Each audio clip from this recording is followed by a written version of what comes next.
One, two, three, four. I told you so.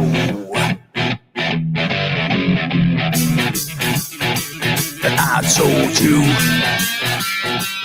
I told you so.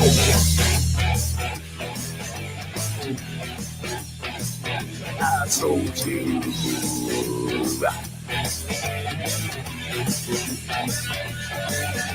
Remember when I told you about 9/11? Remember when I told you about Building 7?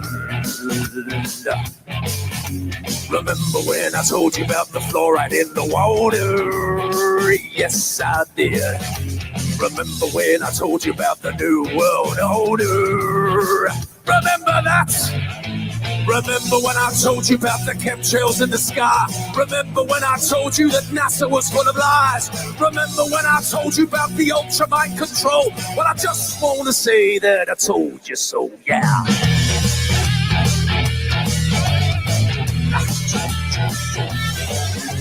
Remember when I told you about 432 hertz, that is, and what 440 can do to you? It hurts my ears. Remember when I told you about the vaccine agenda? Yes, I did. And that Michelle Obama is a transgender. Yes, he is. The dinosaur fraud, the climate change scam, and yes, Sandra Bullock is also a man. Remember when I told you that there ain't no clone? Well, I just want to say that I told you so. I told you so. I told you so. I told you so. I told you so. Yeah.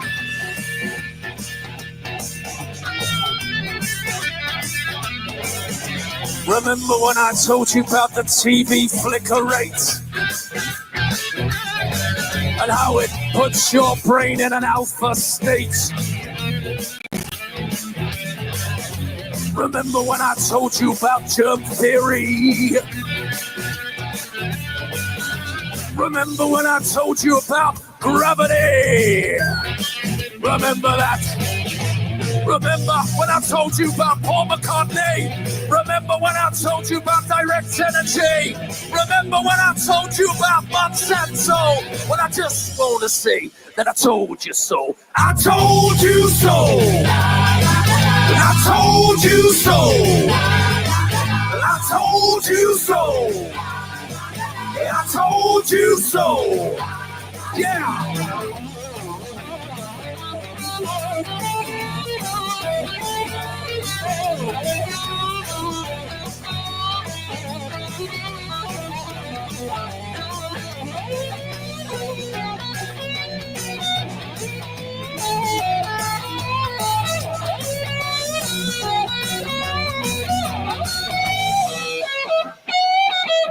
Yeah. I told you. Remember when I told you about the mainstream media? Your so-called celebrities and pedophilia. Remember that? Child trafficking and adrenochrome. Remember when I told you about the Georgia Guidestone? Remember when I told you about the false flag operation? Remember when I told you about 5G radiation? Remember that I told you that? Well, I just want to say that I told you so. I told you so. I told you so. I told you so. Yeah, I told you so.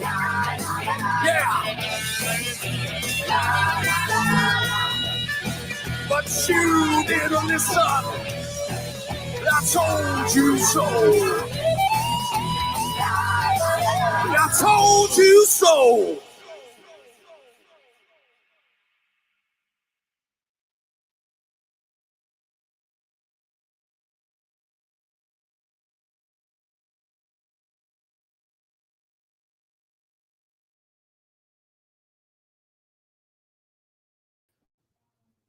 Greetings, my dear friends, and welcome to another episode of Reading Epic Threads.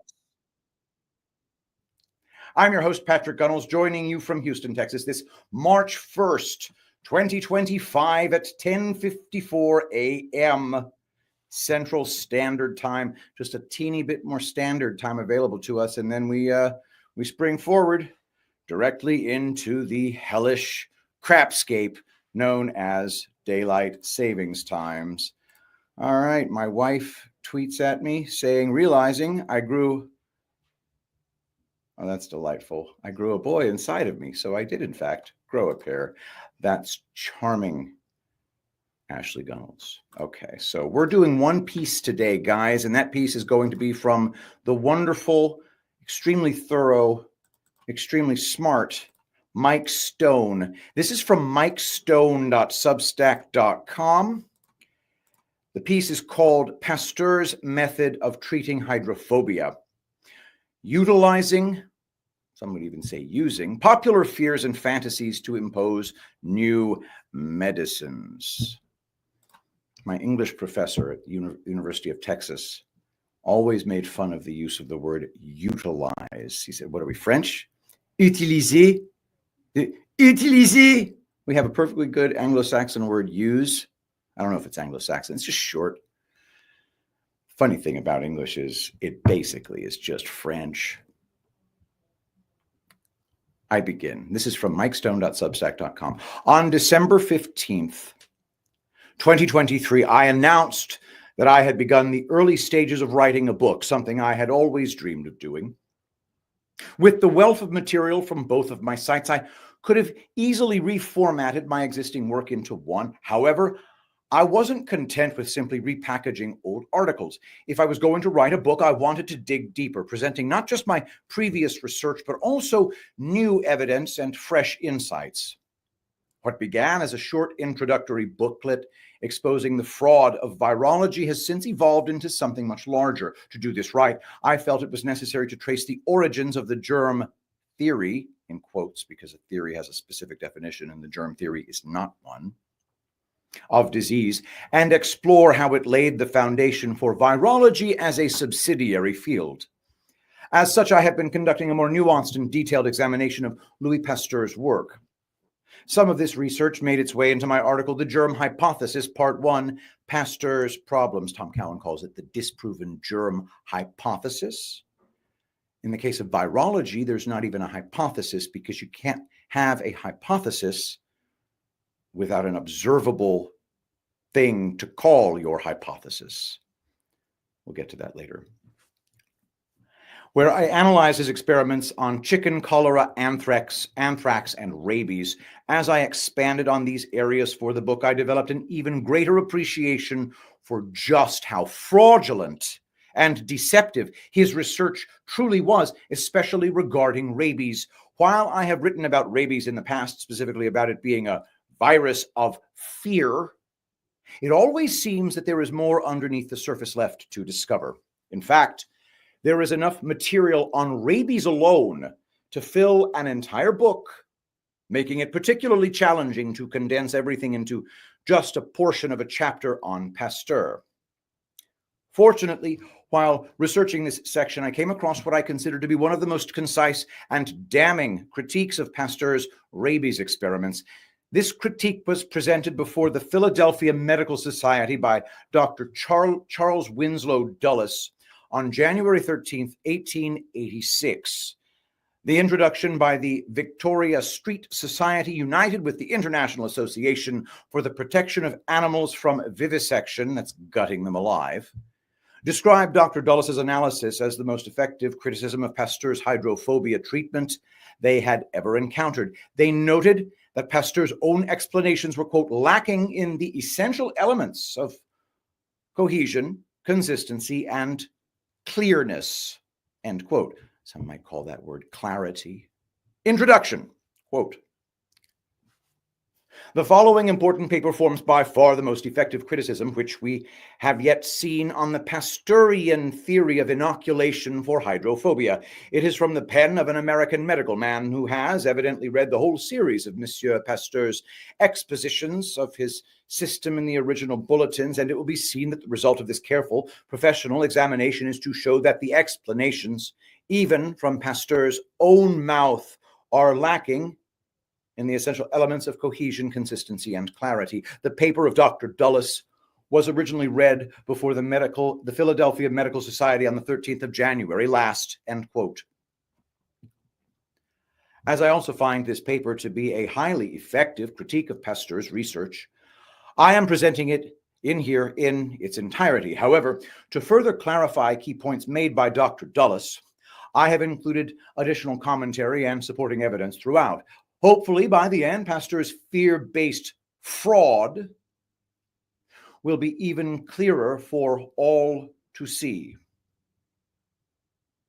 Quote, another authority given is Dr. Charles W. Dulles, lecturer on the history of medicine in the same university, who is quoted as saying, there is no such specific malady as hydrophobia after 16 years of investigation.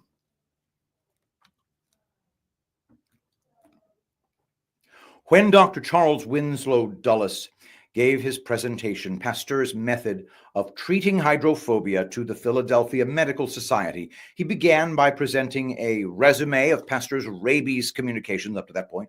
The paper, however, begins by presenting his critique of Pasteur's 7th communication on rabies from October 1885, one of his last on the subject. According to leading Pasteur historian Gerald Gayson's book, The Private Science of Louis Pasteur, up to that point, Pasteur had provided only brief and tantalizingly vague accounts of his rabies research. However, his October 1885 address before the Académie des Sciences was an immediate sensation that has been enshrined in legend.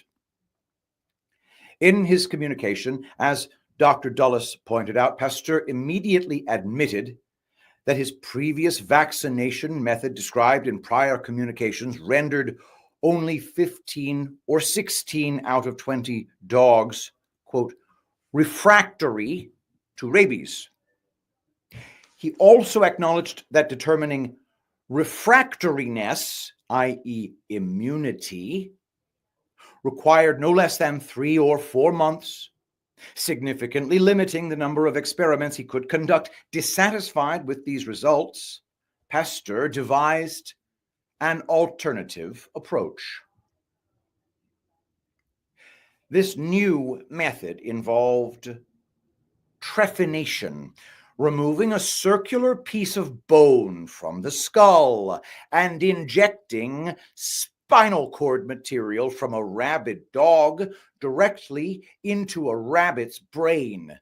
Once the rabbit succumbed, its spinal cord was harvested and injected into another rabbit in the same manner, with the process repeated several times.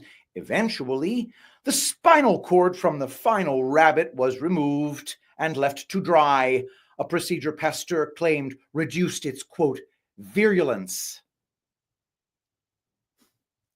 Once aged, a small piece of the dried spinal cord was dissolved in sterilized veal broth and injected subcutaneously into a dog using a Provaz syringe. Dr. Dulles noted that the criteria for determining the optimal aging of the spinal cord were known only to Pasteur and his collaborators. This was the method utilized to create the treatment purportedly used on Joseph Meister, the 9-year-old boy Pasteur famously claimed in this address to have saved from a fatal case of rabies after multiple dog bites. However, as Dr. Dulles highlighted, Meister's wounds had already been cauterized, the primary cure for rabies at the time, and the dog was diagnosed as rabid based solely on an autopsy, finding that its stomach contained hay, straw, and bits of wood. Pasteur's method of treating hydrophobia. Quote, Dr. Dulles first gave a resume of Pasteur's communications. We give the last part of the discourse. Dr. Dulles said, quote, Pasteur's seventh and last communication on this subject is boldly titled Méthode pour prévenir la rage après morsure. Bulletin of Academy de Medicine, October 27, 1885. In this, after a complacent announcement on the value of his earlier discoveries, he confesses that his previous method would only render refractory to rabies 15 or 16 out of 20 dogs. To ascertain the fact of refractoriness requires not less than 3 or 4 months, he says, which restricts very much the application of the method and, I may add, indicates how few experiments he could have carried out to their conclusions. End quote.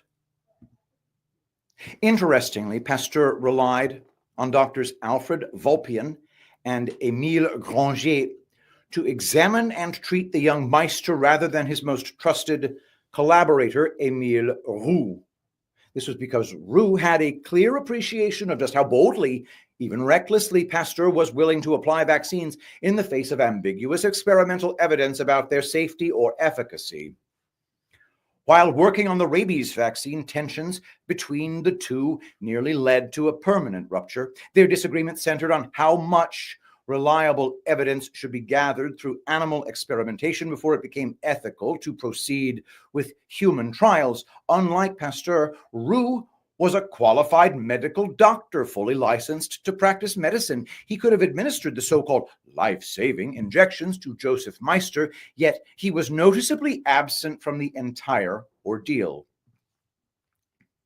Gayson suggested that Roux's absence was likely due to his belief that Pasteur's treatment of Meister constituted unjustified human experimentation. As someone intimately familiar with the extent of both the human and animal experimentation conducted, as well as its success or lack thereof, Roux clearly deemed the evidence insufficient to justify treating the young boy. As such, he reportedly refused to sign the work on the rabies vaccine. Meister received a half syringe full of 15-day-old spinal cord, followed by 12 additional injections over the next 10 days with increasingly fresh and supposedly more virulent materials, perhaps. Because he did not succumb to the disease even after receiving materials purportedly more virulent than the bite of a rabid street dog, the boy was considered cured. Pasteur's notebooks revealed that the last 3 virulent inoculations were not necessary to cure young Meister. In a highly unethical move, he had them performed in order to test the effectiveness of his method by deliberately attempting to infect, i.e. poison, the child with the rabies virus, to demonstrate that the vaccine prevented further infection. Dr. Dulles noted that Pasteur's evidence was inadequate. There was no proof that the dog that had bitten the young Meister was ever rabid, and since his wounds had already been cauterized, there was no reason to assume that the boy would have succumbed to the disease. Even if he had been in danger of becoming ill, Dr. Dulles argued that it was far too early for Pasteur to claim success. Quote, the death of this child appearing inevitable, Pasteur then decided, not without keen and cruel solicitude, to try his new method on him. He inoculated the boy with a half syringe full of spinal cord, he says, meaning to no doubt diluted or délayé 15 days old. He made in all 12 hypodermic injections in 10 days, each day using a fresher cord, and then sent the boy home cured, having, quote, escaped not only the hydrophobia which his bites might have developed, but that with which I had inoculated him to test the immunity due to the treatment, a hydrophobia more virulent than that of street dogs, end quote.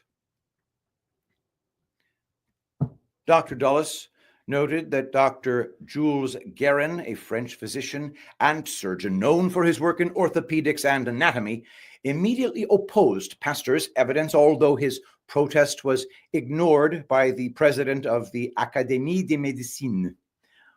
While Pasteur boasted of having conducted innumerable experiments, he never provided exact numbers or detailed accounts. According to Dr. Dulles' calculations, for Pasteur to have performed uninterrupted chains of successful experiments, he would have needed approximately 130 to 140 rabbits and a continuous period of 2.5 to nearly 3 years without any interruptions or failures.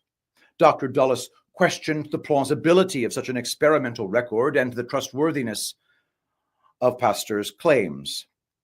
Moreover, he pointed out that in the only detailed account of these experiments, Pasteur had admitted that half of the spinal cords used in the critical experiment on Joseph Meister showed no evidence of virus when tested on rabbits. Out of 11 spinal cords, 5 were found to be without the virus, 5 were deemed virulent, and Pasteur provided no evidence about the final one.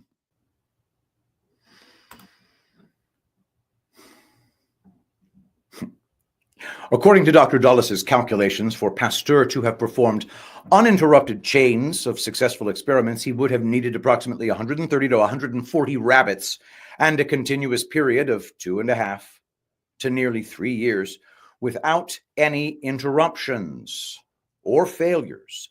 Dr. Dulles questioned the plausibility of such an experimental record and the trustworthiness of Pasteur's claims. Moreover, he pointed out in the only detailed account of these experiments, Pasteur had admitted that half of the spinal cords used in the critical experiments on Joseph Meister showed no evidence of virus when tested on rabbits. Out of 11 spinal cords, 5 were found to be without the virus, 5 were deemed virulent, and Pasteur provided no information about the final one. Dr. Dulles discussed the inconsistencies and contradictions in Pasteur's statements over time, remarking that, quote, "They are so inconsistent that the cordial acceptance of almost any one of them seems to demand that the preceding ones should be banished from our memory." He highlighted several of these inconsistencies, culminating in Pasteur's claim that the protective character of his virus depended on a reduction in quantity rather than a reduction in its virulence. This directly contradicted his earlier statements regarding his chicken cholera vaccine. Dr. Dulles questioned how Pasteur could reconcile a method that used quantities of virus, which initially appeared to cause severe disease, with later claims that the same method was now protective. In doing so, he suggested that there were significant flaws in Pasteur's experimental design and interpretation of data. It's worth noting that while Pasteur believed he was working with the causative agent of rabies, he openly admitted that he was never able to isolate one. As French physician and Pasteur biographer Patrice Debray wrote in his book Louis Pasteur, Pasteur repeatedly tried in vain to cultivate a rabies microbe for isolation. Realizing that this was impossible, he became obsessed with finding a way to halt the march of his, quote, invisible enemy. Debray even praised Pasteur for being, quote, able to hold on to his conceptions in the face of an exception that invalidated them, end quote. Because Pasteur expected to find a virus, which referred to a poison or miasma at the time, Debray noted he simply divined the virus, never questioning its existence despite its invisibility. However, this suggests a clear case of confirmation bias where Pasteur's expectations shaped his interpretation of the evidence rather than allowing the data to guide him independently. He was predisposed to assuming a microbial cause for rabies and never rigorously tested alternative explanations. Instead, he engaged in begging the question, assuming a microbial cause existed and then treating his inability to cultivate it as proof of its invisibility, rather than reconsidering his premise.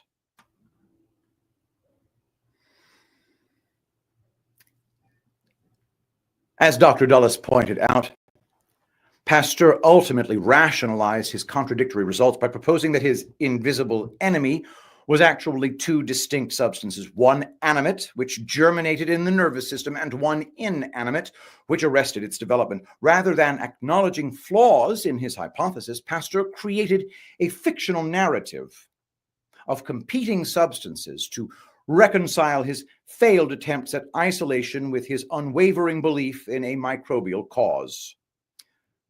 Dr. Dulles then examined the contradictory evidence surrounding Pasteur's rabies cases after Joseph Meister.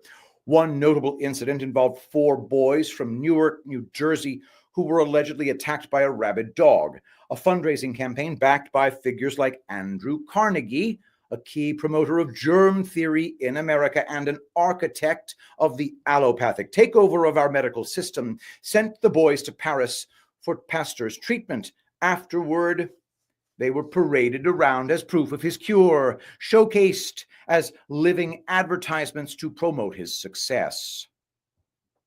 However, as Dr. Dulles pointed out, there was no evidence that the dog that attacked the boys was rabid to begin with. In fact, the 4 boys were not the only ones bitten. 2 other boys were also attacked, yet remained disease-free despite not receiving Pasteur's treatment in Paris. Notably, Dr. Dulles did not mention that 4 dogs were also bitten by the supposedly rabid dog, yet none of them developed the disease either.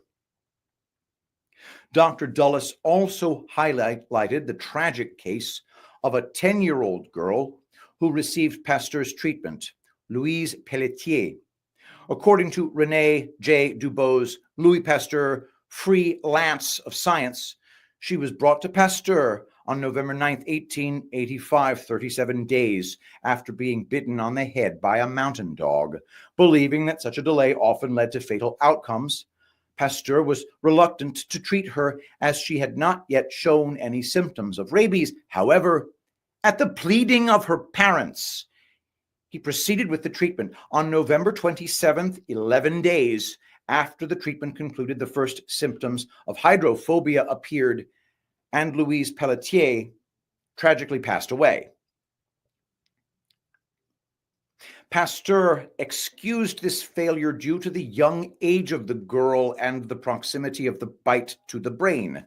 However, as Dr. Dulles pointed out, the facts did not support this belief. According to a report to the Académie de Médecine by Dr. Dujardin-Beaumetz, which Pasteur should have been familiar with as he was a member, cases occurring in the Department of the Seine over the years 1881, 1882, and 1883 showed that there was no relation between the point of inoculation and the period of incubation. Dr. Dulles pointed out the contradictions in Pasteur's statements, where he stressed on December 8th, after the girl's death, that he was confident his treatment will be successful if commenced at any time before actual hydrophobia sets in, quote, even if a year or more elapses between the bite and the commencement of treatment, end quote. However, on January 1st, he asserted that his treatment is efficacious 15 days after a bite. Quote from the book: since Monsieur Pasteur made his last communication to the Académie de Médecine and to the Académie des Sciences, the enterprising New York Herald has given much space to discussing his method and its application. We have all heard of the 4 children sent from Newark to Paris after being bitten by a dog, of which there is not the remotest evidence that it was mad, and of their return to America in apparently as good a state of health as is still enjoyed by the remaining 2 who were bitten at the same time by the same dog and who have never stirred from home. 3 other Americans have gone over, a man named Kaufman, another by the name of Sattler, and a boy named Edward Buckland. In regard to these patients, there is equally little evidence that they have been exposed to the bite of a rabid dog. Indeed, in the case of one of them, it is denied he was bitten at all. Pasteur is said to have refused to practice on him, and again, he is said to have done so. All these seem to have maintained their health in spite of their bites, their fears, their long journey, and their inoculations with Pasteur's weak and strong viruses. One of Monsieur Pasteur's patients, a girl aged 10, died of rabies while under treatment by him. This mishap Pasteur explained by saying she had come to him 36 days after being bitten, and that the virus in her system had made too great progress to be stopped. Its rapid action, he explained, on account of her youth, an assertion which is not borne out by facts, and because she had been bitten on the head, i.e. near the brain. This latter explanation is in accord with one of Pasteur's theories borrowed from De Vennes, but it is also opposed to facts with which he should have been familiar, for as lately as April 8th, 1884, Dr. Dujardin-Beaumetz added, to what was clear enough before to anyone who had carefully studied the subject, the confirmation of a report to the Académie de Médecine, of which M. Pasteur is a member, on the cases occurring in the department of the Seine in the 3 years, 1881, 82, and 83, 34 cases in all, which showed that there was no relation between the point of inoculation and the period of incubation. On December 8th, Pasteur said, I am confident that my treatment will be successful. If commenced at any time before actual hydrophobia sets in, even if a year or more elapses between the bite and the commencement of treatment. This was on the very day, I believe, on which the little girl died, and suggested to him that 36 days was a long time to wait, while on January 1st of this year, he says that his treatment is efficacious even 15 days after a bite.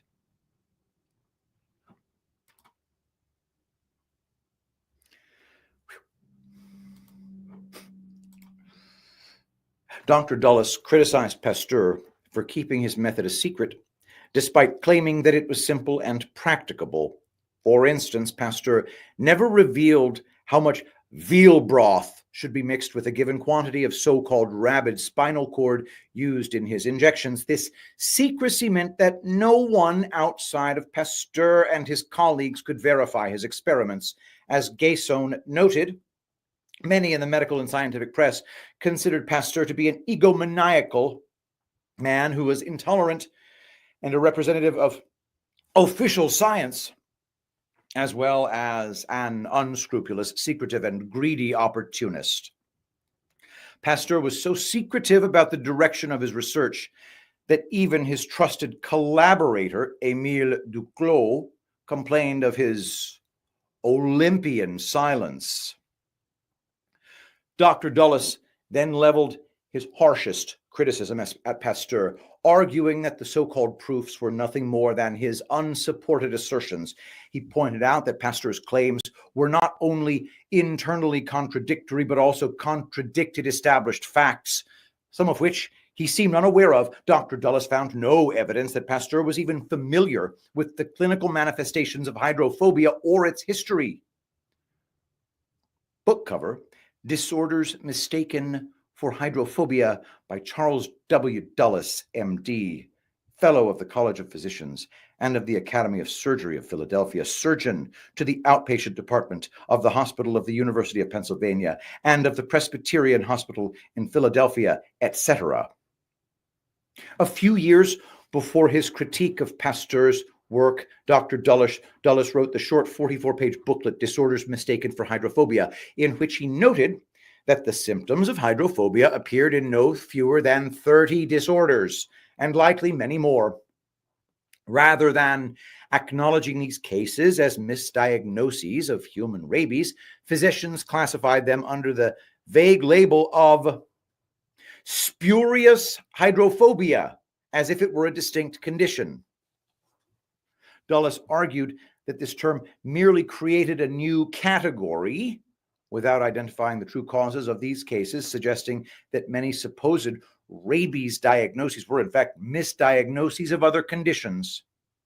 Dr. Edward Charles Spitzka, an esteemed late 19th century neurologist, agreed with Dr. Dulles, stating, quote, the resemblance between the spurious hydrophobia and the so-called real affliction is so great that I cannot criticize anyone for believing, with Dulles, that the existence of a genuine hydrophobia in man is not proven, end quote.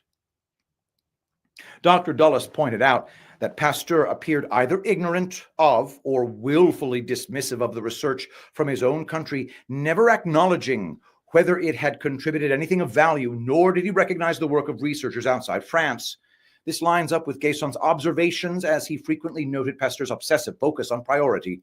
Pasteur spent significant time and effort attempting to establish himself as the first to discover something, thereby securing fame and fortune. This often led him to recreate or slightly modify the work of others and present it as his own, or alternatively to dismiss or discredit others' contributions in favor of his own.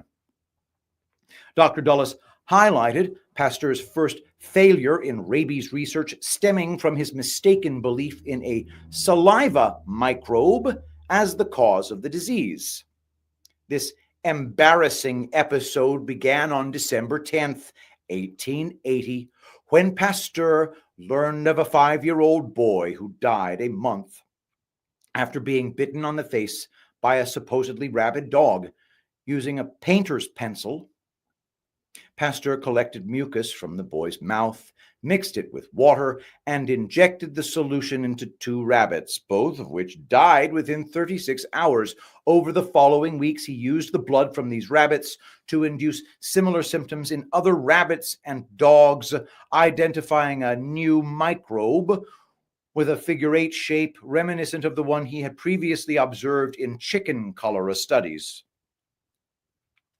By January 1881, Pasteur claimed to have discovered a new disease produced by the saliva of a dead child of rabies, and speculated that the microbe had some hidden relation to rabies. However, he acknowledged its distinct physiological properties and pathological effects. Despite referring to it in his notebooks as the microbe of rabies, experiments soon revealed that injecting it into animals produced symptoms markedly different from what was considered ordinary rabies. Worse still, this microbe was found not only in rabies victims, but also in healthy individuals and those suffering from unrelated illnesses. Dr. Dulles pointed out that proper control investigations would have revealed that neither the saliva microbe nor the symptoms associated with it were new. Pasteur's announcement was soon discredited in multiple ways, with his fiercest critic being German bacteriologist Robert Koch, the very man later credited with proving Pasteur's germ theory. At the time, Koch criticized Pasteur for assuming that all infectious diseases are parasitic and caused by microbes. He condemned Pasteur's flawed approach, arguing that he was looking for the causative microbe in the wrong place, saliva, rather than the sublingual glands. Koch emphasized that saliva naturally contains bacteria, including so-called pathogens, even in healthy individuals. Furthermore, he criticized Pasteur's reliance on impure materials and his choice of test animals, arguing that starting with rabbits instead of dogs led to erroneous conclusions about rabies in canines. In his 1883 paper, Remarks on Hydrophobia, Dr. Dulles highlighted that Pasteur himself soon discovered through his own experiments that his excitement over the saliva microbe was premature and mistaken. Pasteur acknowledged that the effects he attributed to rabietic saliva, rabies saliva, could also be produced using the saliva of patients with other diseases and even that of perfectly healthy individuals. Dulles further noted that these findings were later confirmed through experiments conducted by Sternberg and Formad. Dr. Dulles also reported in his paper that Dr. Robert White demonstrated his conviction that hydrophobia was not caused by the inoculation of a virus present in the saliva of a rabid dog by conducting a series of experiments on various animals and ultimately on himself. In all cases, no injurious effects were observed. As recounted in his 1826 book, Doubts of Hydrophobia as a Specific Disease to be Communicated by the Bite of a Dog, with experiments on the supposed virus generated in that animal during the complaint termed madness. Well, that's a title that rolls off the tongue. Dr. White inoculated rabbits, cats, and other animals with the blood and salivary secretions of 2 rabid dogs, but was unable to induce disease. He also tested the alleged contagion on himself, stating, quote, "I have also inserted a portion of the supposed poison on the point of a lancet in my own arm, an experiment I would at any time repeat, but without any effect, not even the slightest irritation succeeding the wound." End quote. Dr. White further acknowledged the work of Mr. John Hunter, who had conducted similar experiments with the same negative results.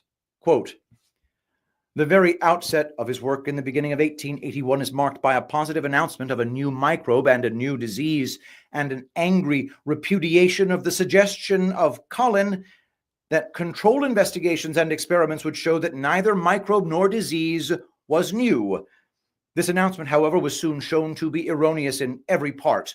He next adopts the ingenious but mistaken notion of Davenne, that the nervous system is the channel and its center the goal of the virus of hydrophobia, for which appropriation of his ideas Davenne soon appeared in the lists against Pasteur and joined the number of those who have questioned his honesty as well as his ability." End quote.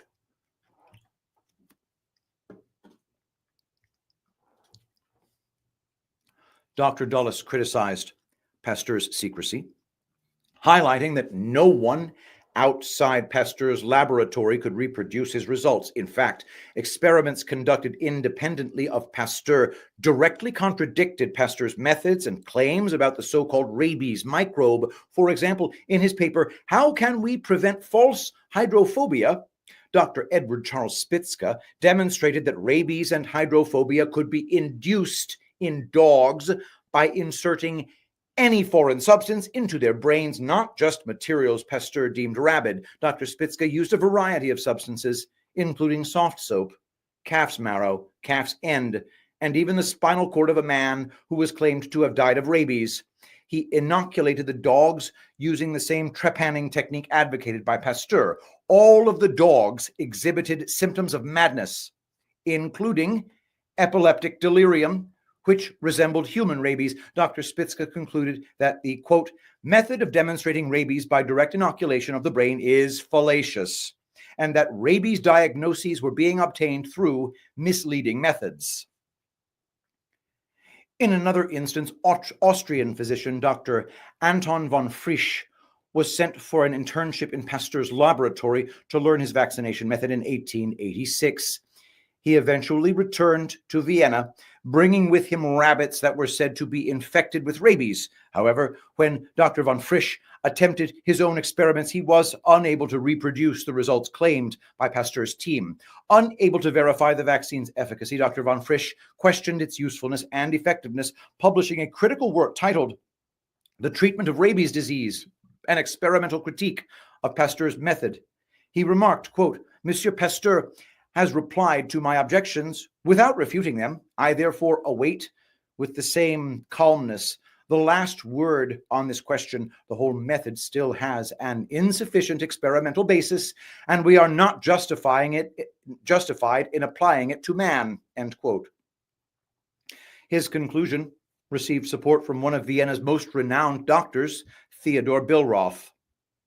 Dr. Dulles highlighted the work of Pierre Victor Galtier, whose findings challenged Pasteur's rigid claims by demonstrating that rabies did not always follow the predictable fatal course Pasteur described. Galtier also observed the absence of rabies microbe in the nerve centers, reporting that injections of nervous tissue did not consistently produce rabies in recipient animals. Dr. Dulles further criticized Pasteur's claim that the virus of rabies resided in the spinal cord, arguing that it was based entirely on Pasteur's personal interpretation of rabies, an interpretation fluid enough to accommodate nearly all experimental outcomes. Pasteur asserted that one part of the spinal cord might contain the virus, while the rest did not, a notion that Dr. Dulles dismissed as simply absurd. He saw this as yet another example of Pasteur adjusting his conclusions to fit failed demonstrations.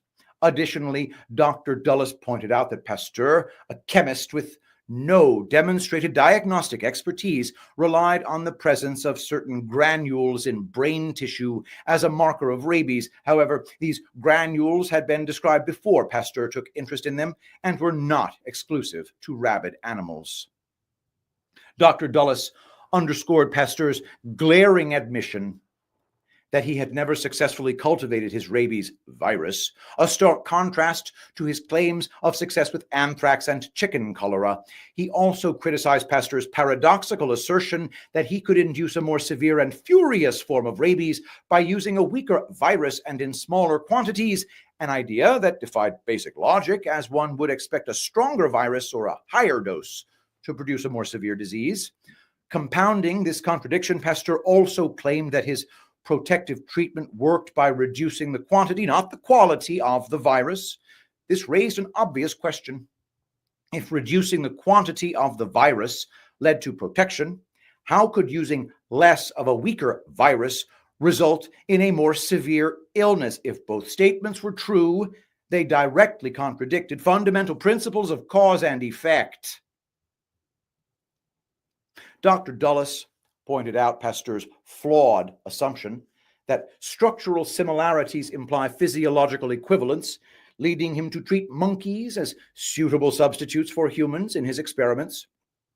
However, Antoine Béchamp had already exposed this reasoning as incorrect in another context. The long and contentious rivalry between Pasteur and Béchamp is thoroughly examined in Ethel Hume's book, Béchamp or Pasteur, A Lost Chapter in the History of Biology.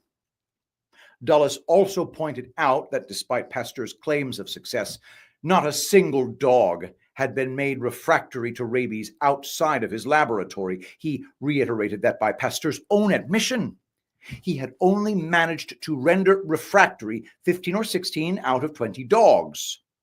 Furthermore, Dulles noted that in Pasteur's final address in October 1885, he entirely abandoned his theory of using monkeys as part of the process for manipulating his virus. Instead, Pasteur presented a new method, along with the remarkable claim that the protective character of his virus was due to a reduction in quantity rather than quality.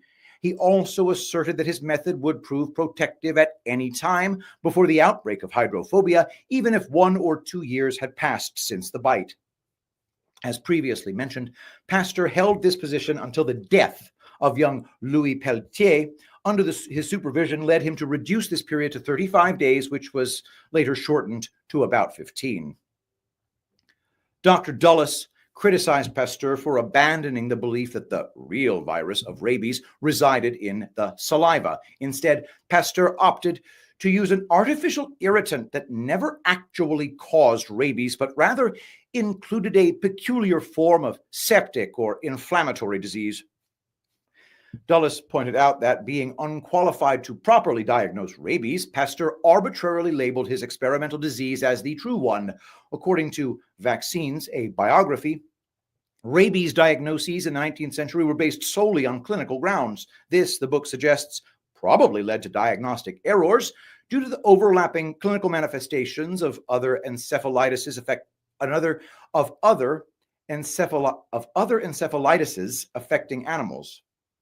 The book also advised caution regarding the many human rabies cases reported at the time. This difficulty in reliably diagnosing rabies clinically is echoed by the World Health Organization, which states that, quote, diagnosis based on clinical grounds alone is difficult and often unreliable.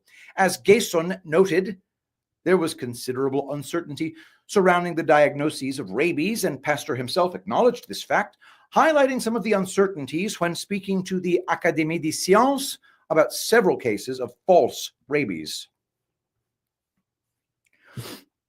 Dr. Dulles also highlighted the ambiguity surrounding the actual success rate of Pasteur's method, suggesting it may have been no more effective than other unproven remedies, nostrums, popular at the time, such as the Mad Stone, which primarily served to alleviate fear. He echoed this concern in his 1883 paper, noting that alongside charms and nostrums, other contemporary cures included ducking bleeding, mercurial saturation, and the administration of violent poisons like large doses of belladonna and prussic acid. Pilocarpine, oxygen, and curare were also employed, as with the deaths attributed to Pasteur's vaccines, later reclassified as rabies fatalities. Many of the symptoms and fatalities linked to rabies may, in fact, have resulted from these very treatments. Over time, these iatrogenic, i.e. doctor-caused, effects became embedded in the folklore surrounding the disease. In this context, Dr. Dulles questioned whether Pasteur's method worked more as a psychological placebo rather than being truly scientifically validated. He concluded that Pasteur's method was, quote, founded upon untrustworthy experiments and unsound reasoning and should be rejected and condemned in the interests of humanity as well as science. While Dr. Dulles was highly critical of Pasteur, describing his arrogance, impatience of correction, ignorance or disparagement of what others have done, his secret methods, his hasty assumptions, his illogical conclusions, and how these led to many scientific and personal enemies, he still acknowledged Pasteur's achievements outside the realm of rabies. Dulles recognized Pasteur's work on ferments and spontaneous generation, which in his view immortalized him. Dr. Dulles stated that, quote, he seems to me to deserve all the honor he has received for his unwearied labors and magnificent achievements in the cause of science, end quote. Thus, Dr. Dulles was not a biased critic seeking to tear Pasteur down. Rather, he believed that Pasteur's significant achievements made any errors in his work all the more dangerous to the pursuit of truth. This is why Dulles openly challenged what he saw as faulty science and erroneous conclusions from the celebrated chemist.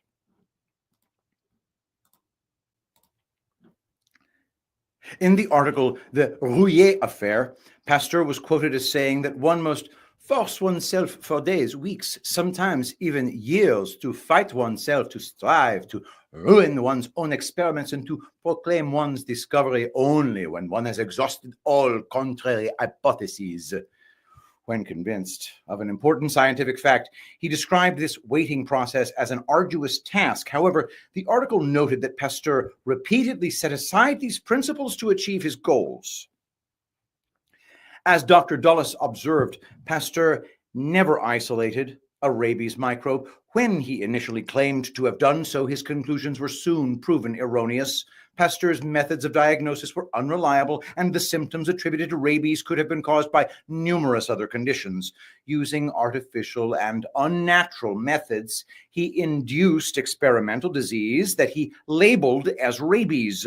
His supposed successes occurred in cases where the animal in question could not be reliably shown to have been rabid, nor was there proof that the victim would have succumbed to disease without intervention.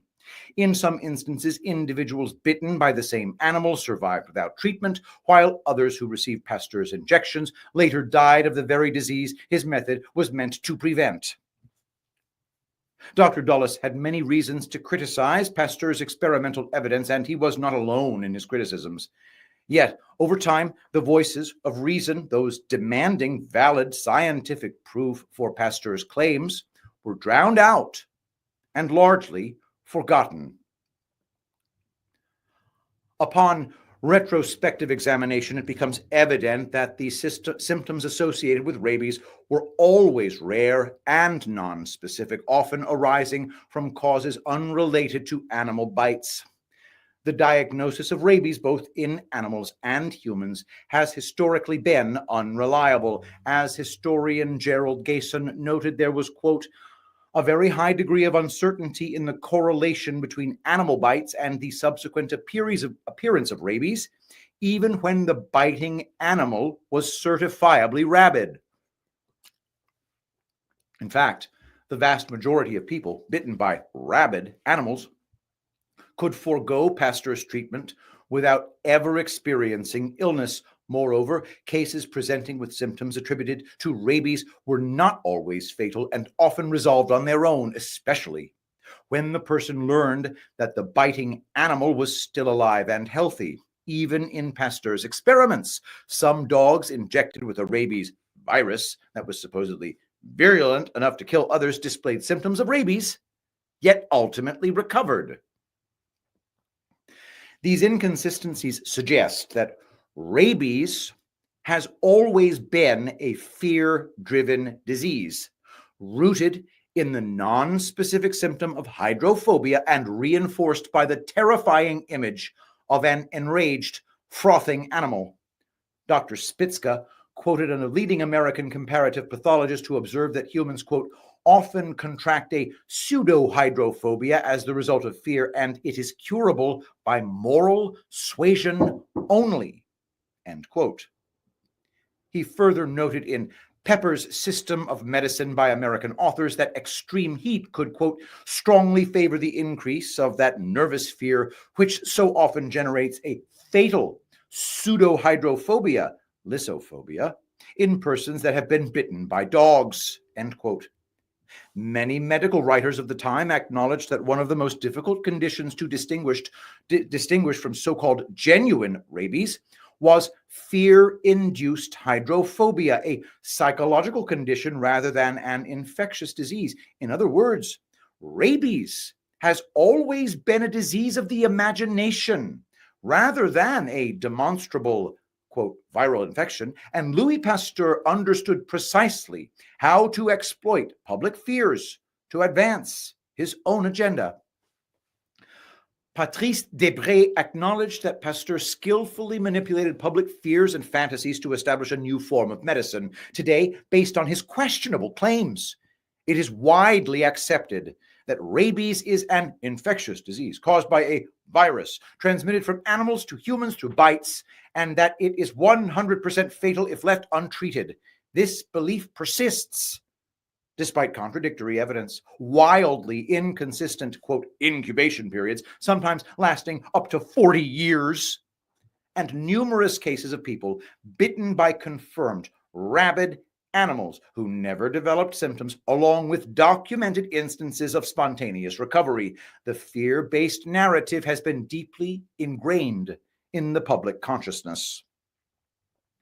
Pasteur's pseudoscientific methods and toxic treatments were backed by powerful figures, including French Emperor Napoleon III, the wealthy Rothschild banking family, particularly Baron James de Rothschild, industrialists, private donors, and influential businesses. His work conveniently aligned with special interests, ensuring that his findings were promoted as truth, even in the absence of scientific evidence. Fear was all that was needed. As Dr. Spitzka astutely observed regarding the Pasteur Institute's establishment, quote, I believe I am doing that institution no injustice when I say that the more hydrophobia scare can be created in the community, the better it will flourish, end quote. As German physicist Max Planck remarked, quote, a new scientific truth does not triumph by convincing its opponents and making them see the light, but rather because its opponents eventually die and a new generation grows up that is familiar with it, end quote.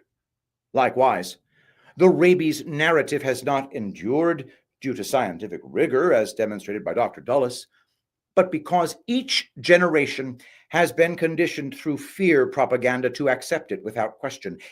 With every passing era, the myth becomes further entrenched. It is therefore imperative that we break free from this fear-based dogma before it becomes permanently ingrained beyond challenge. And that is the brilliant article from the brilliant Mike Stone. Mike Stone is just indispensable, guys. He has been so rigorous and so good in cataloging the destruction of the virus, of the disproven virus, the disproven germ hypothesis, and the non-existent virus. There's not even a hypothesis in the case of our friends, the virus. You can't even have a hypothesis. So the hypothesis is an independent variable. So there's some things about independent variables that just you can't have one if it's not real. But what's the cause of rabies. Okay. So if you want your hypothesis to be this virus, first, you have to show that this virus is real. There's nothing like that going on here. They just say, well, that it exists because I say it exists. It's that level of unscientific. It's so deeply, deeply troubling that our society is that primitive. And it is. You know what's not primitive? Castor blend. You know why? Because it's got all the good stuff in nature. All organic. Well, not all virgin. Some of it's refined. But it's all just straight from nature with not a single chemical process involved. And by refined, we mean it's not virgin. It's organic. But I think when you refine it, you can't call it virgin anymore. But anyway, freaking unrefined castor oil stinks. So basically refined, they're sticking it through a very, very special kind of filter that filters out the schmutz. Things that can settle in it, take that out, and you get refined organic castor oil, 40%. It goes straight through the entire epidermis. It goes down to your organs. If you could make a castor oil pack out of this. This is amazing stuff, guys. So get it today, an additional 10% off. So 20% off until Tuesday with promo code Shapiro. Just put it on your skin, guys. It also goes great in your hair. If I had hair, I'd use it. I would. It's also, you know something else? If you don't buy the Tulip Blooms beard oil, this stuff is good beard oil too. So fun fact right there. I'll go to mikestone.substack.com. He's just amazing and dogged and only cares about the truth, does not care about like any kind of societal pressure whatsoever. So in that respect, he's like us. So guys, now people are watching on a show right now on Substack, readingepicthreads.substack.com, little show I call Behind the Threads, which is just an extra little window into my studio here. When I pause this recording, they're watching it live. Even so, they even had to sit through me going to the bathroom to blow my nose and get some water. So anyway, thank you everybody for watching this show. Please share it if you can. If you're on Rumble right now, make sure you're following me on Rumble. If you're watching it on X, do me a favor, repost. Really helps when you do that. Hit the like button. Do all of the things that help me get the word out. I am fully independent now, so I need you. You are my promotion mechanism. And don't forget about the amazing products at tulipblooms.shop and epicminerals.net. Check out castorblend.com, a work-in-progress website. And, of course, all the things. So, everybody, thank you so much for watching. Let's pray. Saint Michael the Archangel, defend us in battle. Be our protection against the wickedness and snares of the devil. May God rebuke him, we humbly pray. And do thou, O Prince of the heavenly host, by the power of God, cast into hell Satan and all evil spirits who prowl about the world, seeking the ruin of souls. Amen. Love you all. Thank you so much for being here. And I'll see you tomorrow. I will be the greatest president that God ever created.